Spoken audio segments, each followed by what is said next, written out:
பல்வேறு பகுதிகளில் நீர்நிலை புறம்போக்கு என்கின்ற வகையில் இந்த நிலம் வகைகள் இருந்த நேரத்தில்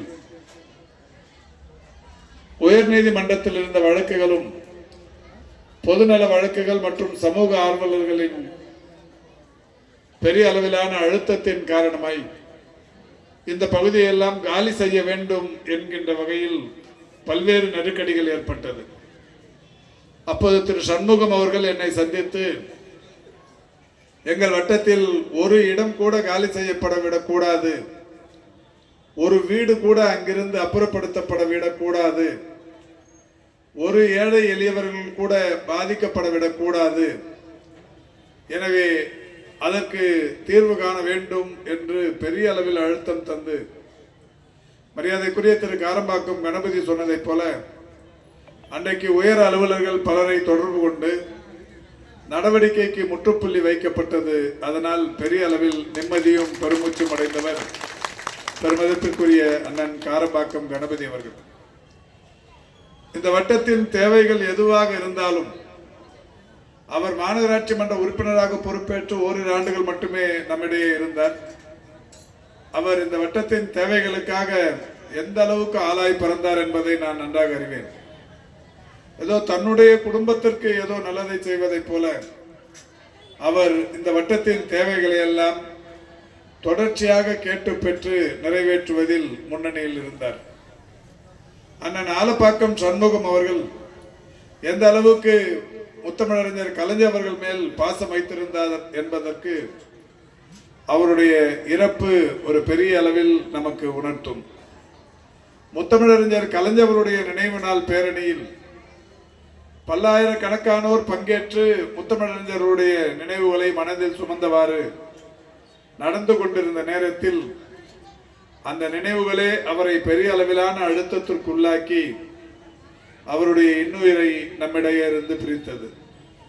அந்த அளவுக்கு கலைஞரின் மேல் பற்றும் ஒரு உணர்வுள்ள திராவிட முன்னேற்ற கழகத்தின் செயல்மரவனாகவும் வாழ்ந்தவர் பெருமதிப்பிற்குரிய இனி அண்ணன் சண்முகம் அவர்கள்.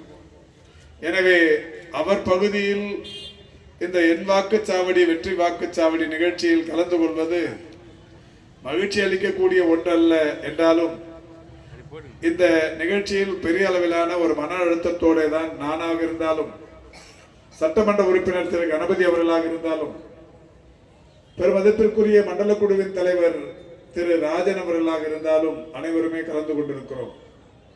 எங்களை போன்றதொரு மனநிலையில் தான் நீங்களுமே கூட அமர்ந்திருக்கிறீர்கள் என்பதை நான் நன்றாக உணர்வேன்.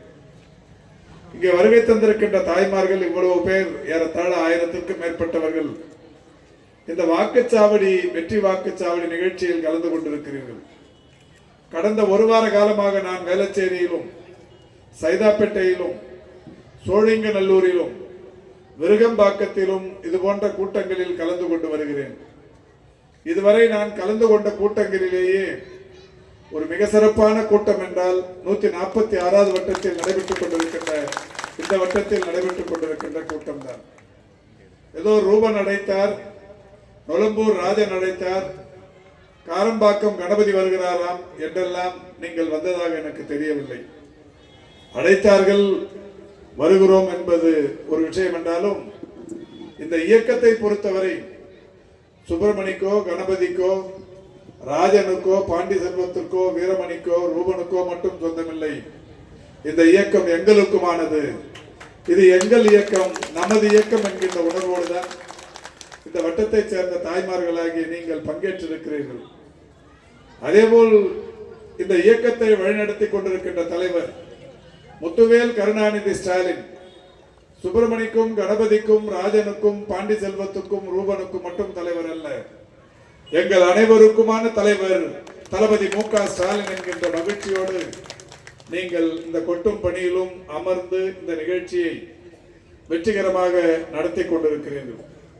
இவ்வளவு பேர் பேசிக் கொண்டிருக்கிற போதும் நாங்கள் எல்லாம் வேறொரு கூட்டத்தில் கலந்து கொண்டு இதற்கு சற்று காலதாமதமாக வந்த நிலையிலும் கூட இவ்வளவு அமைதியாக இவ்வளவு பெரிய கூட்டத்தில் நீங்கள் பங்கேற்றிருப்பதை பார்க்கிற போது நிச்சயம் இந்த 4 வாக்குச்சாவடிகள் 273, 280, 291, 292 ஆகிய 4 வாக்குச்சாவடிகளும் இந்த தொகுதியில் 482 வாக்குச்சாவடிகள் இருக்கிறது. இந்த 482 வாக்குச்சாவடிகளில் இந்த 4 வாக்குச்சாவடிகளில் தான் அதிகமான வாக்குகளை திமுகவுக்கு பெற்று தந்தது என்கின்ற நிலையை நீங்கள் உருவாக்கி தருவீர்கள் என்கின்ற நம்பிக்கை எனக்கு இருக்கிறது. என்னை இந்த 4 வாக்குச்சாவடிகளுக்கு பொறுப்பாளராக அறிவித்திருக்கிறார்கள். இந்த 4 வாக்குச்சாவடிகளில் எங்கேயாவது குறைவான வாக்கு பதிவோ அல்லது வித்தியாசமோ இருந்தால் என் மனது பாதிக்கும் என்பதை காட்டிலும் இந்த நிகழ்ச்சியை நடத்தி கொண்டிருக்கிற ரூபனாக இருந்தாலும், தம்பி தினகரனாக இருந்தாலும், நண்பர் பாலாஜியாக இருந்தாலும், இந்த வட்டத்தின் ஏனைய நிர்வாகிகள் யாராக இருந்தாலும் மிகப்பெரிய அளவில் வருத்தம் உருவார்கள். அவ்வளவு பெரிய நிகழ்ச்சியை நடத்தி 1000க்கும் மேற்பட்ட தாய்மார்கள் பங்கேற்று இவ்வளவு சிறப்பாக நடைபெற்ற கூட்டம், அதற்கு பின்னால் நடைபெற்ற தேர்தலில் இந்த வாக்குச்சாவடியில் கொஞ்சம் வாக்கு குறைவாக இருக்கிறேன் என்கின்ற வருத்தம் உங்கள் ஊரை சேர்ந்த இந்த இளைஞர்களுக்கு நீங்கள் உருவாக்கிவிட மாட்டீர்கள் என்கின்ற அந்த நம்பிக்கையும் எனக்கு இருக்கிறது. எனவே நிச்சயம் நீங்கள் மட்டுமல்ல, உங்கள் அக்கம் பக்கத்தில் இருப்பவர்களை, எதிர் வீடுகளில் இருப்பவர்களை நீங்கள் எல்லாம் ஒன்று கூடி தேர் இழுப்பதை போல, ஊர் கூடி தேர் இழுத்தால் அது நிலைக்கு போய் சேரும் என்று சொல்வார்கள். அதுபோல் இந்த 4 வாக்குச்சாவடிகளிலிருந்தும் வருகை தந்திருக்கின்ற தாய்மார்களாகிய நீங்கள் ஒட்டுமொத்தமாகவே முடிவெடுத்து இந்த 4 வாக்குச்சாவடிகளிலும் எதிரணிக்கு வாக்குகள் இல்லை, திமுக கூட்டணியை எதிர்த்து போட்டியிட்ட அனைவருமே டெபாசிட் இழந்தார்கள் என்கின்ற நிலையை இந்த வாக்குச்சாவடிகளை சேர்ந்த தாய்மார்கள் நீங்கள் உருவாக்குவீர்கள் என்கின்ற நம்பிக்கை எனக்கு இருக்கிறது.